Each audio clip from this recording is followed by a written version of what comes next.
तो नमस्कार दोस्तों, आप सभी का स्वागत है मेरे YouTube चैनल में। और जैसा कि आज है तारीख 29 जुलाई 2024 और आप सभी को पता होगा कि सावन का पावन महीना चल रहा है और आज है सावन का दूसरा सोमवार। और आज हम जाने वाले हैं काशी विश्वनाथ बनारस बाबा भोलेनाथ के दर्शन करने। और जिन लोगों को नहीं पता है कि काशी विश्वनाथ बनारस में कहाँ पर है और क्यों प्रसिद्ध है, तो मैं उन्हें बता दूं। काशी विश्वनाथ भगवान भोलेनाथ के 12 ज्योतिर्लिंग में से एक है और यह विश्व प्रसिद्ध है। और यदि आप पहली बार बनारस आते हैं काशी विश्वनाथ में दर्शन के लिए, तो आप बनारस ट्रेन से आते हैं तो बनारस स्टेशन पर उतरिए और वहाँ से आपको गुदौलिया बाज़ार जाना होगा। फिर वहाँ से आपको पैदल 500 मीटर दशाश्वमेध घाट जाना होगा और दशाश्वमेध घाट के किनारे ही काशी विश्वनाथ का मंदिर है। तो आज हम वहीं जाने वाले हैं और हम बनारस स्टेशन पहुंचेंगे। अभी हम ट्रेन में हैं, तो अभी हम ट्रेन में हैं। जैसे ही हम बनारस स्टेशन पहुंचेंगे तो आगे के बारे में हम आपको बताएंगे, तो इसलिए देखते रहिए हमारा ये ब्लॉग। तो गाइस, हम आ चुके हैं बनारस रेलवे स्टेशन के बाहर और समय होने वाला है सुबह के 5 बजने वाले हैं।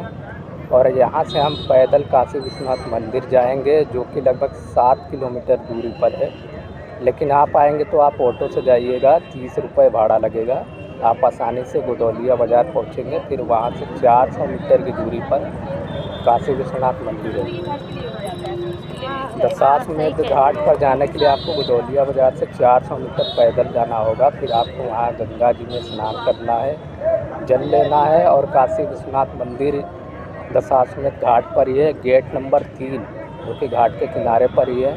और वहाँ भीड़ कम रहती है, आप आसानी से दर्शन कर सकते हैं। तो गाइस, मैं आपको बता दूं, सावन का महीना चल रहा है, इस समय भीड़ बहुत ज़्यादा होती है। यदि आप रविवार को रात में ही लाइन लगाते हैं, फिर भी आपको सुबह 7 बजे से पहले दर्शन नहीं होंगे, क्योंकि भीड़ बहुत ज़्यादा है। और काशी विश्वनाथ मंदिर रात को बंद रहता है, सुबह 4 बजे कपाट खुलता है। इसीलिए आप रात को लाइन ना लगाएं तो ज़्यादा बेहतर है। सुबह 4 बजे लाइन में लगे तो आपको आसानी से 6 बजे तक दर्शन हो जाएंगे। तो गाइस, मैं आपको बताता चलूँ कि बनारस रेलवे स्टेशन के बाहर जब भी आप आएंगे तो यहाँ पर लोग सुबह के वक्त योगा करने आते हैं। बहुत सारे लोग मॉर्निंग वॉक करने के लिए आते हैं। यदि आप यहाँ सुबह सुबह आते हैं तो माहौल कुछ अच्छा सा देखने को मिलता है। तो गाइस, चलिए आगे का सफ़र शुरू करते हैं। अब सुबह के 5 बज चुके हैं और हम पैदल चलने वाले हैं काशी विश्वनाथ मंदिर। तो लगभग 1 घंटे लगेंगे मुझे काशी विश्वनाथ मंदिर पहुंचने में। तो चलिए सफ़र शुरू करते हैं और मोबाइल रखते हैं जेब में।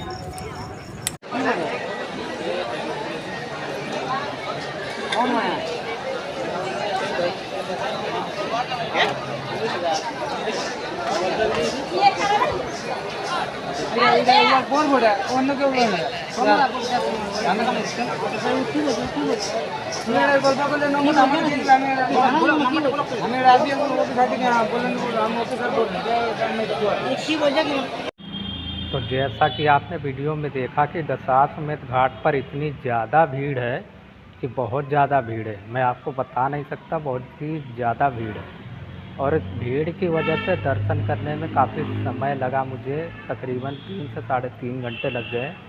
दूसरी बात, मंदिर में कोई इलेक्ट्रॉनिक डिवाइस अलाउ नहीं है। काशी विश्वनाथ मंदिर में आप कोई इलेक्ट्रॉनिक डिवाइस नहीं ले जा सकते, इसीलिए आप लाइन में लगने से पहले अपना सारा सामान अपने बैग में डालिए और निःशुल्क जो लॉकर सेवा है वहाँ पर अपना बैग जमा कर दीजिए, फिर आप लाइन में लगिएगा।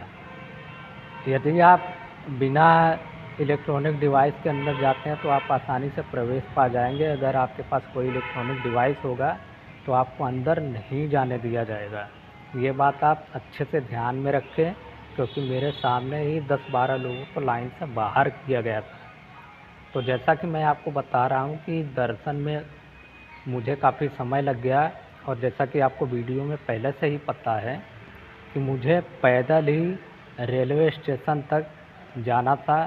जैसा कि मैंने सुबह बताया था कि मैं रेलवे स्टेशन से पैदल काशी विश्वनाथ मंदिर आया था, और वैसे मुझे काशी विश्वनाथ मंदिर से पैदल रेलवे स्टेशन जाना था।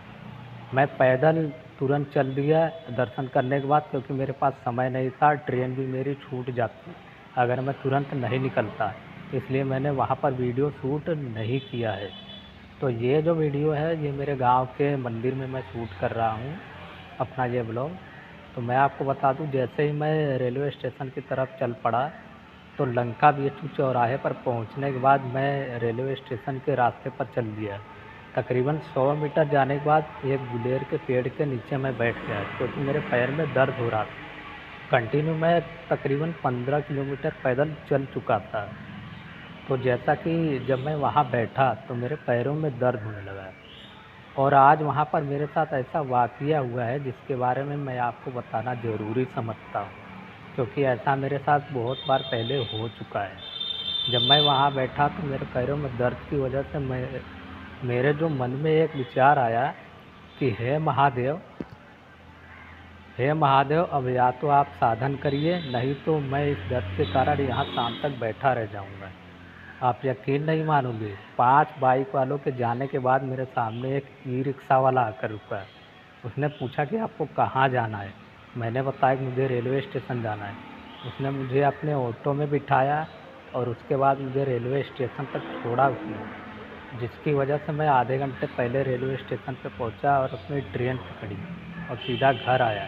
घर आने के बाद मैं अपने गांव के मंदिर में आया हूँ, जहाँ मैंने भगवान भोलेनाथ के शिवलिंग पर जल चढ़ाया है और उसके बाद मैं ये वीडियो शूट कर रहा हूँ। तो जैसा कि मैं आपको बता रहा हूँ कि ये वाक़या मेरे साथ पहली बार नहीं हुआ है, ऐसा मेरे साथ कई बार हो चुका है। और ऐसा इसलिए हुआ क्योंकि अगर आपके अंदर भक्ति, श्रद्धा और आत्मविश्वास है, आप अपने ईश्वर पर पूरे मन से भक्ति करते हैं, उनमें श्रद्धा रखते हैं, आप अपने मन को अटूट रखते हैं, चाहे कुछ भी हो, चाहे विपरीत घड़ी कैसी भी आ जाए, अगर आप ईश्वर में विश्वास रखते हैं तो आपको कोई हरा नहीं सकता और ईश्वर भी आपके साथ ही रहते हैं, ज़रूरत पड़ने पर आपकी मदद भी करते हैं। इसीलिए मैं ये वाक़या बता रहा हूँ, क्योंकि अगर आपकी ईश्वर में श्रद्धा भक्ति नहीं है तो आप इस माया मोह से पार नहीं हो पाएंगे। आपका कल्याण करने के लिए ईश्वर में श्रद्धा और भक्ति होना ज़रूरी है। तो ये ब्लॉग आपको कैसा लगा आप मुझे कमेंट करके ज़रूर बताएं। ब्लॉग को लाइक करिएगा और अपने दोस्तों के साथ शेयर भी करिएगा और मिलेंगे हम अगले ब्लॉग में। तब तक के लिए धन्यवाद।